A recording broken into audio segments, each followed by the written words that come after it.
Here are 5 actions, even when you don't feel like doing anything, that will help get you to start doing something. Stand up immediately. And when you stand up, look up. Physiologically, from my perspective, it's hard to feel sad or as sad looking up. It's easy to feel sad looking down. Stand up immediately and look up. If you can get outside, get outside. You got cold water, splash some on your face. It'll shock the nervous system, right? This causes a physiological response. That's what we're doing. We're taking a physical action to shock the nervous system, because in these situations, our nervous system is on overload. We are dealing with things that we don't know how to deal with. We need to shock the nervous system to get ourselves out of this.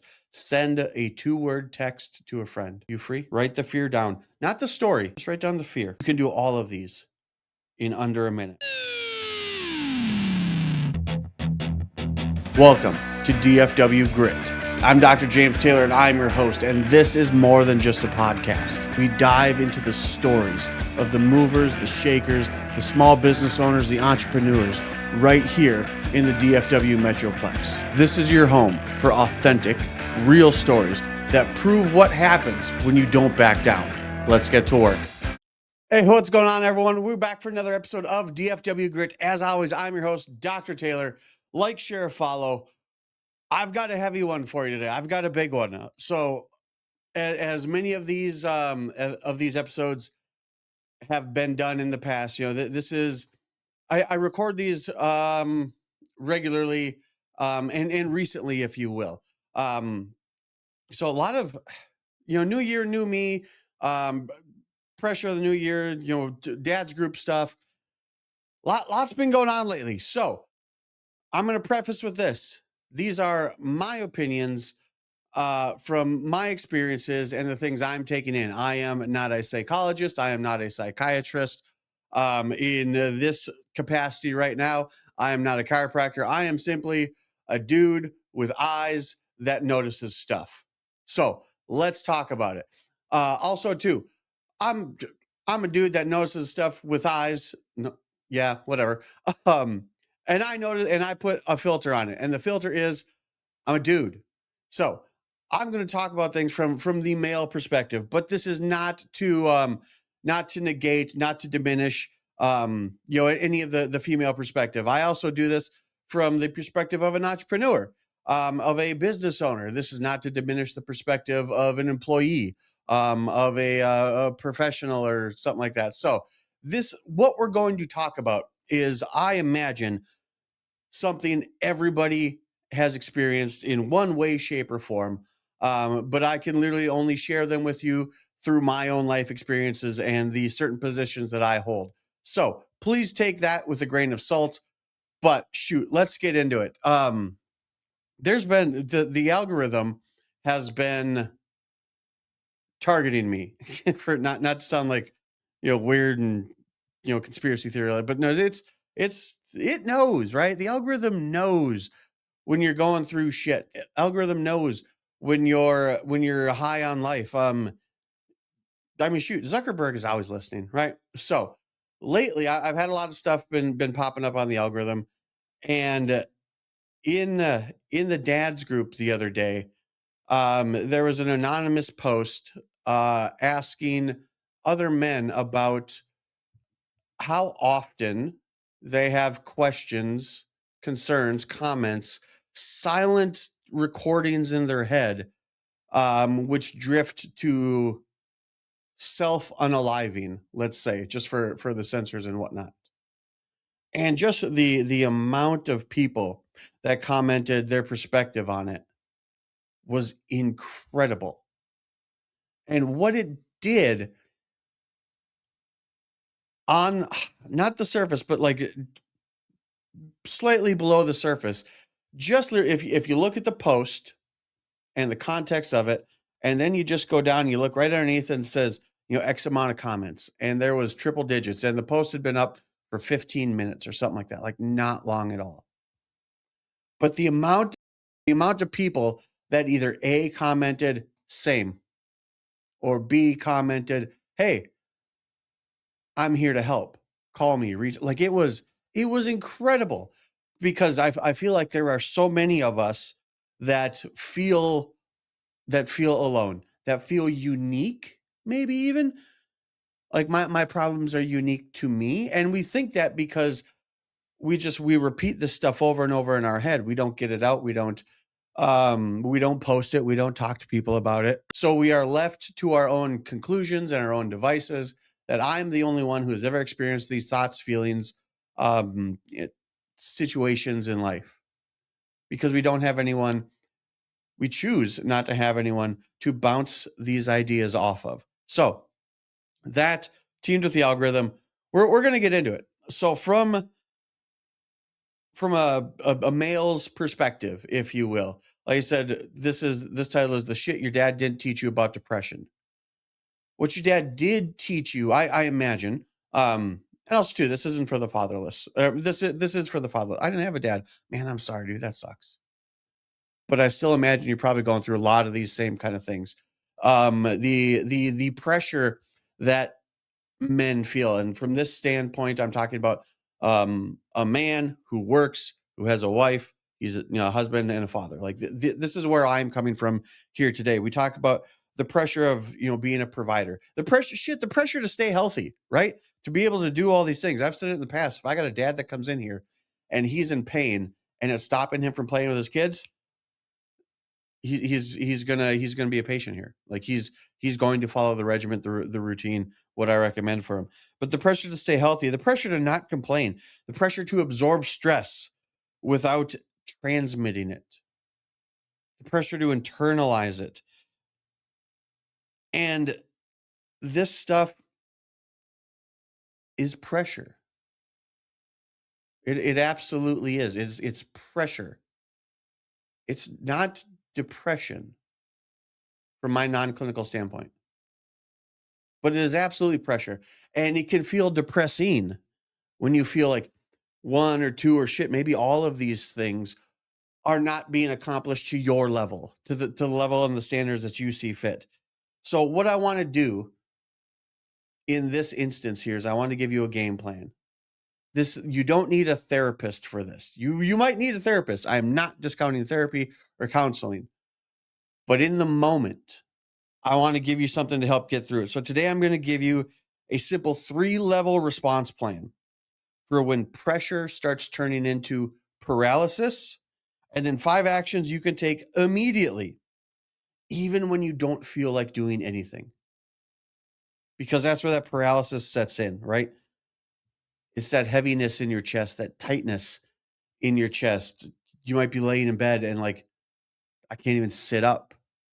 All I can do is let this stuff spiral and see where it goes. And I'll tell you right now, I mean, at least in my experience, it's never gone anywhere good. I mean, have you ever been in a situation that was less than ideal and you let your mind wander, you let your mind do its thing, and it comes up with the literal best case scenario without being prompted? Does that happen to you? Never fucking happened to me. So, what do we do in these situations? So, the response plan, level 1, you got to move your body. And like it could be something as simple as sitting up. It could be something as simple as walking. Like these are simple things on the surface. But again, when you've got that 1,000-pound weight on your chest, you're stuck taking these shallow little breaths. You can't. You like the dude in Terminator 2 who's holding a little click, that kind of thing. Like sitting up in and of itself feels fucking impossible.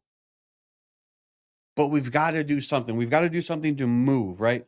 So whether it's you're stuck sitting and shallow breathing, laying down, you're physically feeling stuck. What that is nervous system overload.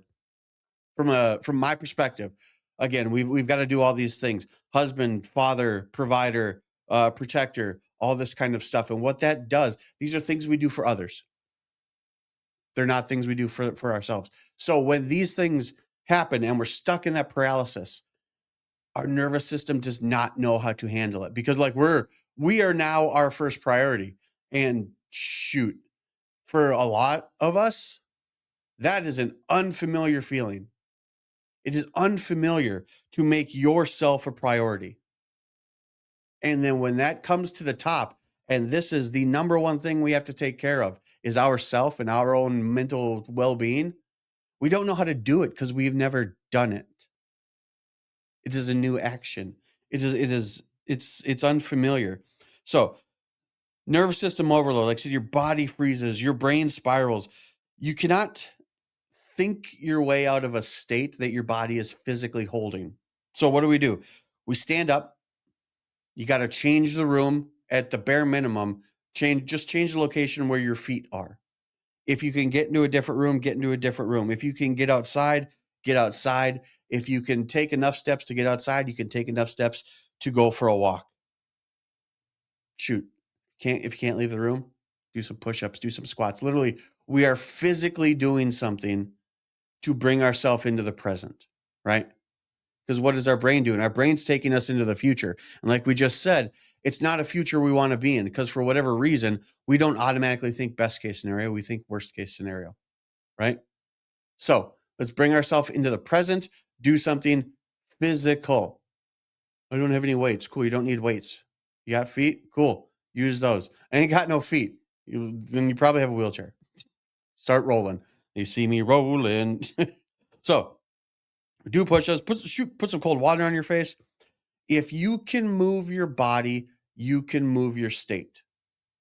Is literally what it comes down to. We're using a physical action to change the physiology, the body chemistry, and work downstream or upstream, if you will, from above down and inside out to change the state of the body.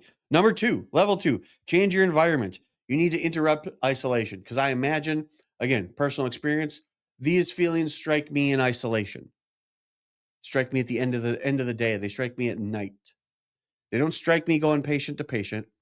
They don't strike me taking my kids to Chili's.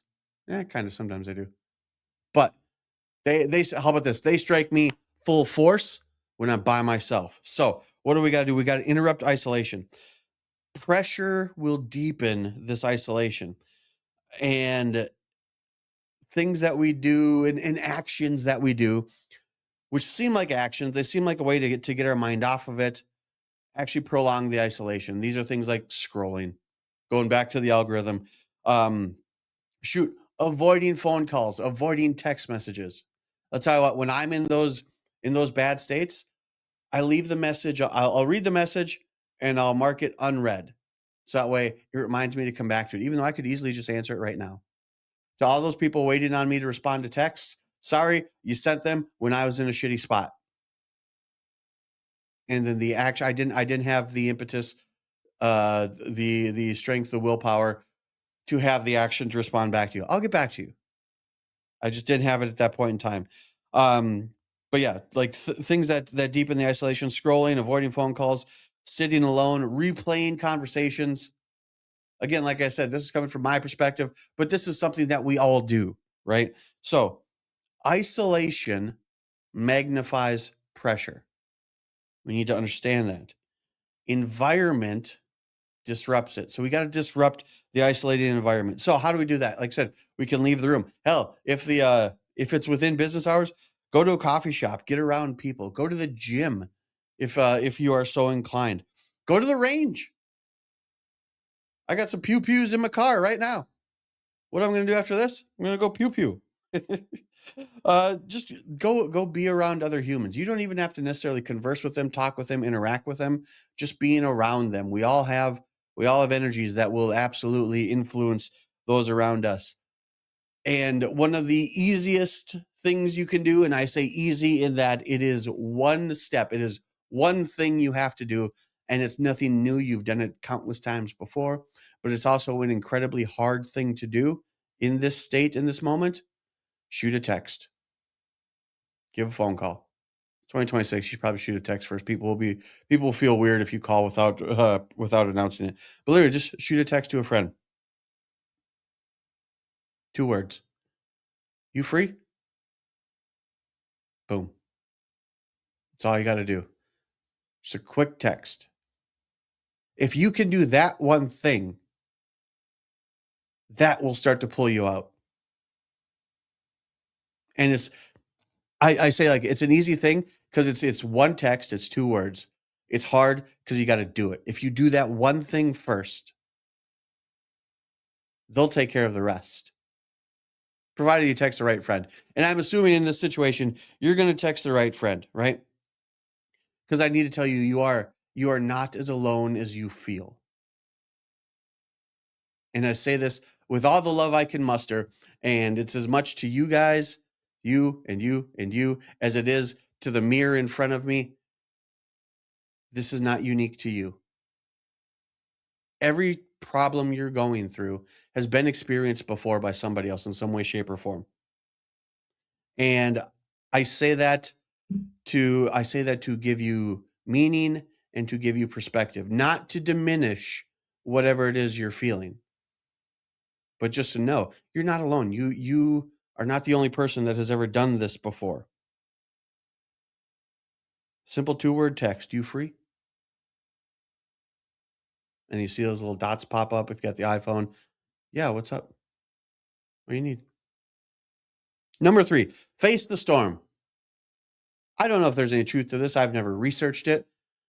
But do you know what buffaloes do when a storm rolls in? They walk into it. They walk into it because if you walk into the storm, you'll get to the other edge faster than you will if you sit there and you wait for it to pass over you. Walk into the storm. Avoidance builds anxiety, action shrinks it. That's what we're talking about here today. How to shrink not the depth of these feelings, but to shrink the time frame. Because these things come on in waves. And much like the good book says, this too shall pass. Doesn't seem like it, but it will. Because right now, if you have the wonderful ability and opportunity to be watching this and to listening to this, and this is not a self promotion, this is an illustration that you are undefeated. Every bad thing that's ever happened to you, you've made it through. Now, what we're going to do, if you're in a bad spot, if you're in some bad things, we're going to lean into it. We're going to walk into it. We're going to go through it. Why? To get through it faster. Avoidance builds anxiety, action shrinks it. The thing you're avoiding is rarely as catastrophic as your brain predicts. Because again, I don't know why, and this seems like a developmental fault, a design flaw, if you will. Why don't we automatically think best case scenario? Why do we automatically think worst? I don't know. We should write the designer of this and see if we can fix that. So I want you to think about this. If you take nothing else from this, just take this. Right now, I'm focusing on me. I'll deal with that later. You're sitting there, you got that weight on your chest. The thing is tight. You got these shallow breaths. You've managed to sit up. Man, I can't make that text yet. Can't text this guy, this friend, you free. I'm not there yet. How do I get there? Right now, I'm focusing on me. I'll deal with this later. And this quote unquote, this is all the shit that's going on in your head. This is all the worst case scenarios. This is all the incredibly awful future pacing that you're doing for yourself. This is imagining all the stuff, all the bad things that are going to happen. This is imagining this awful path going down. Nope. Right now, I'm focusing on me. I'll deal with that later. Because you will. But you got to get into a state where you can deal with it. It's not avoidance. It's schedule containment. You're not avoiding anything. You're not glossing over it. You're not skipping it. You're just changing its spot on your calendar. Then, write the fear down. Not the story. Just write the fear down. Write down the worst case scenario and notice how your brain jumped there instantly. Darkness is a season, not a sentence. This too shall pass. Darkness is a season, not a sentence. Everything is cyclical. Everything goes in waves. I don't care who you believe in, God, Jesus, Buddha, Allah, um, whoever, Mother Nature, the universe, whoever it was that designed this whole thing. You notice how they put spring right after winter? Isn't that an awesome spot for it? I don't know that I'd have put it there. And anywhere else I would have put it, it would have been the wrong spot. Spring always follows winter. That's a great design. This too shall pass. Darkness is a season, not a sentence. So here are 5 actions, even when you don't feel like doing anything, that will help get you to start doing something. Stand up immediately. And when you stand up, look up. Physiologically, from my perspective, it's hard to feel sad or as sad looking up. It's easy to feel sad looking down. So stand up immediately and look up. If you can get outside, get outside. If you got cold water, splash some on your face. It'll shock the nervous system, right? This isn't a face wash commercial, oil of Olay or whatever, or herbal essences where you're making a mess in the bathroom. This causes a physiological response. That's what we're doing.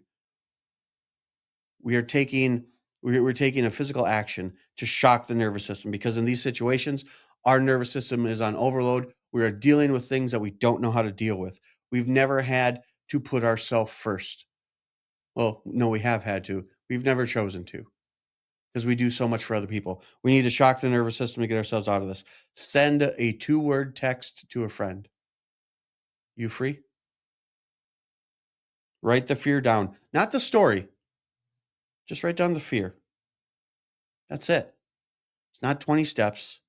It's not something that takes hours. You can do all of these in under a minute. Stand up immediately. Look up. Step outside. Cold water on your face.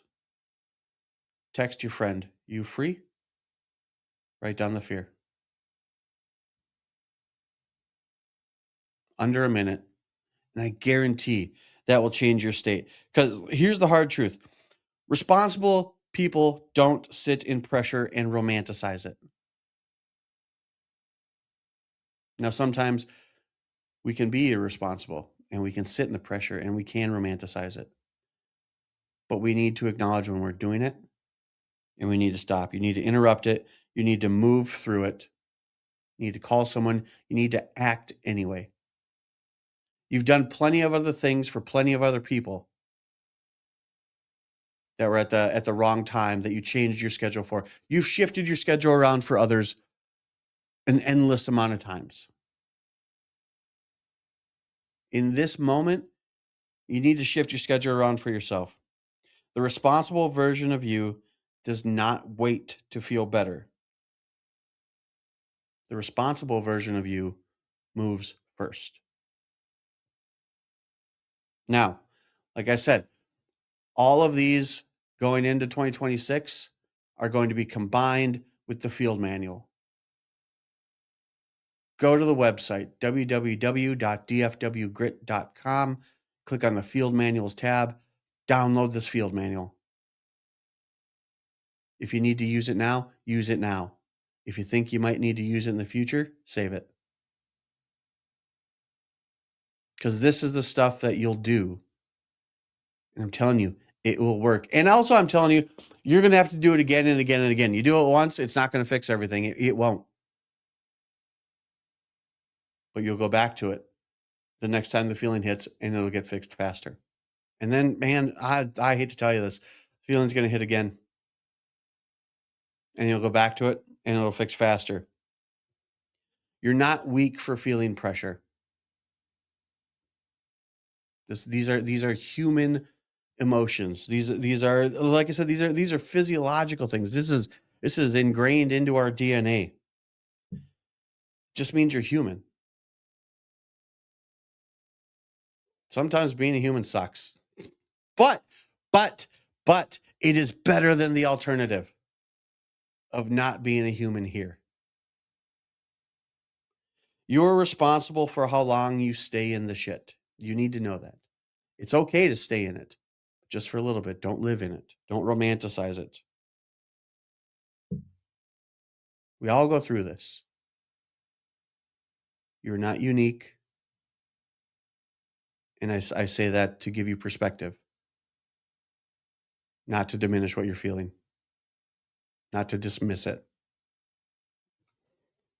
Go to the field manual, dfwgrit.com. Go through this. Even if it's not that heavy right now. You can do a little preemptive strike. Oh, that'd be even better. But if you need it, it's there for you. If you need me, I'm here for you. Shoot me a DM. I'll give you my cell phone. We'll figure it out. Hell, a DM can say, "You free?" The answer is yes. As always, guys, like, share, follow. Shit, this was good. This was so good. Hell, this was good for me. I hope it was good for you. I'll see you guys on the next episode of DFW Grit.